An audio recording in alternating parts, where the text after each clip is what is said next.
연이어서 수많은 말씀 사역 감당하시는 담임 목사님, 그리고 9월 특별새벽 집회 마치자마자 또 태국 선교 여정 다녀오신 우리 원로 목사님, 영육의 강건함을 위해서, 회복을 위해서 여러분 계속해서 기도해 주시기를 부탁드립니다. 1970년대 말부터 80년대 초까지 우리 사회를 굉장히 떠들썩하게 했던 소위 대도 조세형이라는 사람이 있습니다. 이 사람은 그 인생을 통해 세간을 3번이나 깜짝 놀라게 했는데, 첫 번째 놀라게 한 것은 많은 집, 많은 것들을 털었지만 가난한 사람의 것은 훔치지 않고 부잣집만 골라 턴다는 그의 절도 원칙 때문이었습니다. 이 사건이 일어날 당시 제가 어린 나이였는데요, 어릴 때부터 제 몸이 이렇지는 않았을 거 아니겠습니까? 걱정이 됐습니다. 조세형이 혹 우리 집을 털러 오면 어떡하나. 근데 아버지께서 저를 이렇게 토닥이시면서 말씀하셨습니다. 현규야, 우리 집은 훔쳐갈 게 없어서 조세형이 오지 않는단다. 그때부터 제가 좀 마음의 평안을 얻었던 기억이 있습니다. 두 번째 그가 놀라게 한 것은 교도소 수감 중에 기독교에 귀의하여 출소 후 경비업체 자문위원으로 활동하다가 어느 순간부터 교회에 간증하러 다니고 급기야 어디에서 안수를 받았는지 모르지만 목사가 되었다는 소식이 들렸기 때문입니다. 마지막 세 번째 놀라게 한 것은 세상에서는 개과천선, 교회에서는 회심의 훌륭한 표본처럼 여겨졌던 그가 2000년 일본 도쿄에 있는 주택 3곳을 털다가 붙잡혔다는 충격적인 뉴스가 전해졌기 때문입니다. 그 뒤로도 우리나라로 돌아와 강남과 한남동 등 고급 빌라를 털다 잡혀 들어가기를 반복했고, 심지어 자신이 세워놓았던 절도의 원칙마저 파기하고 광진구의 다세대 1층 방범창을 뜯고 들어가 고작 몇만 원 들어있지도 않은 저금통을 훔쳐서 달아나기도 했습니다. 그의 가장 최근 행적은 2022년 1월 용인에 있는 고급 전원빌라에 들어가 3차례에 걸쳐 3,300만 원어치의 금품을 털다가 붙잡혀 구속 수감되었다는 것입니다. 나무 위키에 보면 조세형이라는 인물에 대해서 종교는 기독교이고 그의 직업은 이렇게 되어 있습니다. 건달, 화살표, 도둑, 화살표, 종교인, 강연업, 다시 화살표, 도둑. 우리는 이 예를 통해서 다시 한번 사람이 쉽게 바뀌지 않는다는 것을 절감하게 됩니다. 여러분, 왜 조세형 씨가 다시 도둑으로 돌아갔을까요? 그는 분명 예수님을 믿고서 세례를 받고 나는 옛사람으로 돌아가지 않을 것이다 마음으로 숱하게 다짐했을 것입니다. 그러나 다시 옛사람으로 돌아간 것은 그에게 진정한 거듭남이 없었기 때문입니다. 새로운이라는 뜻을 가진 영어 단어 뉴에 해당하는 헬라어는 2가지가 있습니다. 하나는 네오스인데 이것은 시간적으로 새로운 것을 뜻합니다. 새해, 새달, 새날, 새학기. 나는 변하지 않고 가만히 있어도 시간이 흐름에 따라 저절로 새로워지는 것, 새로운 것을 맞이하게 되는 것입니다. 쉽게 말해서 겉이 변화되는 것이죠. 또 하나는 카이노스라는 말인데 이것은 내면과 본질, 즉 속이 새롭게 변화되는 것입니다. 이마에 깊은 주름이 있어서 인상이 강해 보이는 사람이 그 주름을 펴겠다고 보톡스 시술을 받았습니다. 주사를 맞은 지 시간이 지나면 약물이 퍼지면서 분명 그 사람의 이마는 팽팽해지고 인상도 부드러워지겠죠. 이것이 네오스입니다. 하지만 그 사람 속에 여전히 아집과 독선과 미움이 존재한다면 그 사람의 얼굴은 머지않아 다시 옛 모습으로 돌아가 버리고 말 것입니다.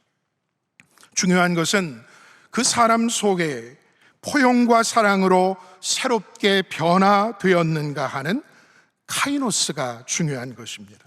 조세영 씨는 시간의 흐름에 따른 네오스의 변화는 있었을지 몰라도 본질적인 카이노스의 변화는 없었던 것입니다. 이제 그는 자유롭게 놔두고 우리 자신의 모습을 돌아보십시다. 지금 함께 예배드리고 있는 분들 가운데 세례를 받지 않은 분은 아마도 없으실 것입니다. 대부분의 성도는 내가 예수 믿기로 결단하고 입으로 고백하며 세례를 받습니다. 그렇게 시간적으로 변화되어 입교인이 서리 집사가 되고 더 세월이 흘러 안수 집사, 권사, 장로와 같은 중직자가 됩니다. 목사도 마찬가지지요. 교육전도사, 전임전도사, 부목사를 거쳐 담임 목사가 됩니다.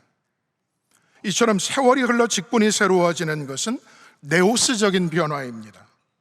하지만 신앙의 세월을 거치는 동안 그 사람에게 내적이고 본질적인 카이노스의 변화가 없다면 그 사람은 진정으로 거듭났다고 볼 수 없습니다. 예수는 믿기 전이나 후나 말하는 것이 똑같고 가치관이 똑같고 가정이 똑같고 돈을 대하는 자세가 똑같고 만나는 사람과 삶을 대하는 태도가 똑같다면 어찌 거듭났다고 할 수 있겠습니까? 조세영 씨의 이야기가 저 너머 남의 이야기 같지만은 않은 것은 아마도 저와 여러분 역시 말이나 품는 생각이나 행동에 카이노스적인 본질적인 변화가 부족함을 스스로 잘 알고 있기 때문일 것입니다. 유대인들은 믿음의 조상 아브라함 때부터 시행되어 내려온 할례를 택함받은 언약 백성의 징표로 삼고 엄청난 자부심을 가졌습니다. 그러나 이 자부심이 지나쳐 오만으로 변질되면서 저들의 신앙은 점점 엉뚱한 방향으로 흐릅니다. 할례 받지 않은 이방인들을 배척합니다. 율법의 참 정신인 사랑의 완성은 외면한 채 별도로 자신들만의 규칙을 만들고 거기에 미달되는 사람들은 가치없이 정죄합니다. 하나님의 은혜 아래에서 겸손하기보다 자신의 의를 자랑하기에 급급합니다. 지금 빌립보 교회 안에도 예수님을 구주로 영접했으면서 여전히 이러한 잘못된 신앙관을 갖고 있던 자들이 있었습니다. 본문 2절에서 사도 바울은 세 차례나 반복적으로 이러한 자들을 삼가라고 권면합니다. 개들을 삼가고 행악하는 자들을 삼가고 몸을 상해하는 일을 삼가라. 여기서 개는 진리를 거역하고 진리에서 벗어난 자들을 가리키고, 행악하는 자들이란 일을 하기는 하지만 그 동기와 방법이 전혀 선하지 못한 악한 일꾼들을 말하며, 몸을 상해하는 일은 할례라는 곧 형식에만 얽매여 있는 것을 의미합니다. 그런데 이러한 자들이 저 교회 바깥에 있었던 것이 아니라 바로 교회 안에 있었고, 그런 일들이 교회 안에서 일어나고 있었다는 것입니다. 목사님의 말씀을 들어도 그 말씀 듣기를 거부하고 자신을 드러내기 위해 일하고 그저 형식적으로만 신앙생활하는 자들은 저 빌립보 교회 안에만 있었던 것이 아니라 오늘날 교회 안에도 여전히 존재합니다. 헤르만 헤세가 쓴 작품 데미안에 보면 다음과 같은 글이 나옵니다. 새는 알에서 나오려고 투쟁한다. 알은 세계다. 태어나려는 자는 한 세계를 파괴해야만 한다. 알에서 새가 그냥 저절로 나오는 게 결코 아니라는 겁니다. 자신이 갇혀있던 알의 세계를 철저하게, 처절하게 깨 부숴야만 전혀 다른 세계로 나올 수 있는 것입니다. 세례받고 직분까지 받아 신앙생활한 지 오래된 우리에게 여전히 거듭남의 증거들이 잘 보이지 않는 것은 아마도 완전히 깨부수고 나오지 못한 알의 세계가 남아있기 때문은 아닐까요? 예수님을 구주로 삼기로 했지만은 혹 이전에 머물던 알을 부수고 완전히 탈피하면 단지 조금 손해보는 정도가 아니라 죽을지도 모르겠거든요. 그렇기 때문에 우리는 상반신은 빠져나오고 하반신은 여전히 과거 알 속에 두는지도 모르겠습니다. 그러나 새가 알을 깨부수고 나오지 않는 한 절대로 날 수 없고, 저 하늘에서 바라보는 새로운 세계를 경험할 수 없는 것처럼 우리도 예수 그리스도를 믿기 전 갇혀있던 알의 세계를 완전히 깨부수고 거듭나야만 새로운 하나님의 나라를 온전히 볼 수 있는 줄 믿습니다.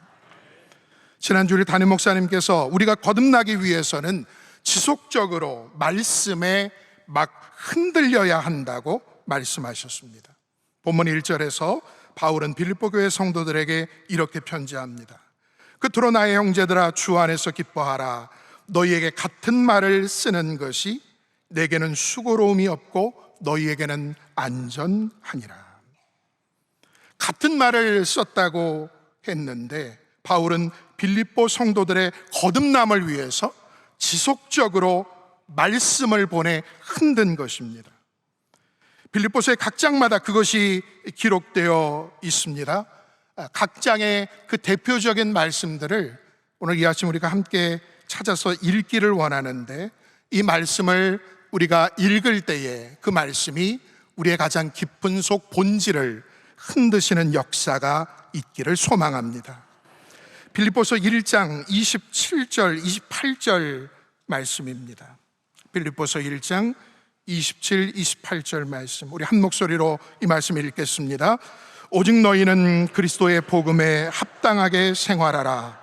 이는 내가 너희에게 가보나 떠나 있으나 너희가 한 마음으로 서서 한 뜻으로 복음의 신앙을 위하여 협력하는 것과 무슨 일에든지 대적하는 자들 때문에 두려워하지 아니하는 이 일을 듣고자 함이라. 이것이 그들에게는 멸망의 증거요 너희에게는 구원의 증거니 이는 하나님께로부터 난 것이라. 아멘. 2장의 대표적인 말씀을 또 읽겠습니다. 빌립보서 2장 12, 13절 말씀입니다. 다시 한 목소리로 읽겠습니다. 그러므로 나의 사랑하는 자들아, 너희가 나 있을 때뿐 아니라 더욱 지금 나 없을 때에도 항상 복종하여 두렵고 떨림으로 너희 구원을 이루라. 너희 안에서 행하시는 이는 하나님이시니 자기의 기쁘신 뜻을 위하여 너희에게 소원을 두고 행하게 하시나니. 14절까지 읽겠습니다. 모든 일을 원망과 시비가 없이 하라. 아멘. 3장의 말씀입니다. 3장 2절과 3절 말씀을 읽겠습니다. 개들을 삼가고 행악하는 자들을 삼가고 몸을 상해하는 일을 삼가라. 하나님의 성령으로 봉사하며 그리스도 예수로 자랑하고 육체를 신뢰하지 아니하는 우리가 곧 할례파라. 아멘. 마지막 빌립보서 4장 8절과 9절에서도 사도 바울은 더욱 강한 말씀으로 성도들을 흔들고 있습니다. 끝으로 형제들아, 무엇에든지 참되며 무엇에든지 경건하며 무엇에든지 오르며 무엇에든지 정결하며 무엇에든지 사랑받을 만하며 무엇에든지 칭찬받을 만하며 무슨 덕이 있든지 무슨 기름이 있든지 이것들을 생각하라. 너희는 내게 배우고 받고 듣고 본 바를 행하라. 그리하면 평강의 하나님이 너희와 함께 계시리라. 아멘. 세례받고 조용히 새벽기도 1000번째 하면 저절로 거듭날 줄 알았는데, 복음에 합당하게 생활해야 하고 복음의 신앙을 위해 협력도 해야 하고 대적들을 두려워하지 말아야 하고 항상 복종하며 두렵고 떨림으로 구원받은 자로서 성숙함도 이루어야 하고 모든 일에 원망과 시비가 없이 해야 하고 진리에서 벗어난 자와 행악하는 자와 형식에 얽매이는 일을 삼가야 하고 오직 성령으로 봉사하며 예수만 자랑하고 나 자신을 신뢰하지 않아야 하며 무엇이 하나님 보시기에 참되고 경건하고 옳으며 정결하고 사랑받을 만하고 칭찬받을 만한지 생각해야 하고 배우고 받고 듣고 본 모든 말씀들을 행해야만 거듭날 수 있다는 것입니다. 지레 겁을 먹고 아유 목사님 거듭나는 게 그렇게 복잡하고 어려우면 저는 안 거듭날랍니다 하는 분이 계실지 모르겠습니다.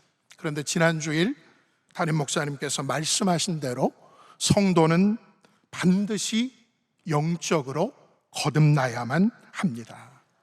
거듭나지 않으면 사단의 밥이 되기 때문입니다. 흔히 사람들은 우리 원로 목사님을 기도만 많이 하시는 분으로 알고 있는데, 원로 목사님은 바쁜 사역과 선교 일정 중에도 1년에 최소 15독 이상 성경을 읽으시는 분입니다. 올해로 성역 61년이 되셨음에도 왜 이토록 말씀을 놓지 않고 계속 꽉 붙들고 계시는 것일까요? 말씀에 강한 흔드심으로 오늘도 여전히 거듭나지 않으면 사단이 가정도, 교회도, 나라도, 우리 자신도 밀가부르듯 할 것을 너무나 잘 알고 계시기 때문입니다. 그럼에도 우리는 도대체 뭘 믿고 말씀을 붙들지 않는 것일까요? 저처럼 몸무게가 많이 나가면 사단이 까부르지 못할까요? 목사, 장로, 권사, 집사라는 그 직분이 사단의 농간으로부터 우리를 막아줄까요? 오직 하나님의 말씀만이 우리를 오늘도 거듭나게 하시고 사단으로부터 지켜주시는 줄 믿습니다. 성경은 베드로전서 1장 23절에서 우리에게 말씀합니다. 너희가 거듭난 것은 썩어질 씨로 된 것이 아니요 썩지 아니할 씨로 된 것이니 살아있고 항상 있는 하나님의 말씀으로 되었느니라. 거듭남의 훈련이 부담되고 두려우십니까? 내가 매일 듣는 말씀 중 단 한 가지만이라도 순종한다면 여러분의 삶 가운데 하나님의 말씀은 정말 살아있습니다. 하나님의 말씀이 나를 살게 하셨습니다. 하나님의 말씀이 나를 거듭나게 하셨습니다 라는 깜짝 놀랄 만한 고백이 여러분의 입 가운데, 여러분의 가장 속 깊은 곳에서 터져나오게 될 것입니다. 말씀을 읽을 때 내가 말씀을 보려 하지 말고 말씀이 나와 나의 삶을 보게 하십시오.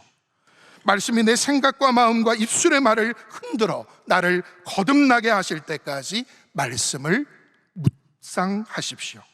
그러면 살아있고 활력이 있는 하나님의 말씀이 나를 가만두시지 않을 것입니다. 내 속의 죄악을 깨뜨려 회개케 하시고 욕심과 거짓과 미움과 절망과 질병의 알을 깨고 나와 오직 성령 안에 있는 의와 평강과 희락의 하나님의 나라를 맛보게 하실 줄 믿습니다. 신라원을 쓴 영국의 시인 존 밀턴이 이런 말을 했습니다. 나는 내가 마땅히 되어야 할 사람도 또 내가 되기를 소원하는 사람도 아직은 아닙니다. 그러나 한 가지 분명한 사실은 내가 옛날에 그 사람이 아니라는 사실입니다. 그의 고백 속에는 거듭나고 새로워지려는 성도의 아름다운 변화의 모습이 엿보입니다.